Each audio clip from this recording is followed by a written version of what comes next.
After cleaning all day, your floor is still a mess, so you whip out your brand new vacuum cleaner, but it doesn't even start. You try plugging the cord into a different outlet, but still nothing. An angry person might swear or throw the vacuum cleaner or slam a door in frustration. On the other hand, an entitled person might yank out the cord as long as no one was watching, then drive to the store to replace the vacuum. But while they're alone in the car, they let it all out as they scream or wave their hands in a frenzy. Sounds ridiculous, doesn't it? Well, what if there was a third choice? I'm not kidding, but what if we could choose pure joy? The Bible tells us that trials and the testing of our faith produces perseverance that results in pure joy. How so? Well, perseverance makes us stronger, gives us grit, resolve, and determination. And then comes the prize. When we persevere, we will receive a crown of life that the Lord has promised to those who love Him. The crown of life from God.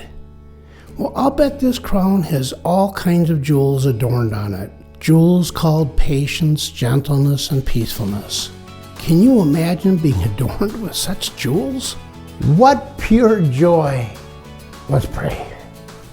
Dear Jesus, the next time a trial comes my way, help me to pray, to persevere. Help me to whisper your powerful name out loud. Help me to give the situation to you. Help me to put perseverance into perspective. My friends, can any of us imagine getting a better gift than the precious jewels of patience, gentleness, and peacefulness? This is a wonderful gift. It's a gift that God wants all of us to have. Please pass this gift on to your family and friends by sharing this video today. Want more inspiration? Visit getinspiredvideos.com. And thanks for watching.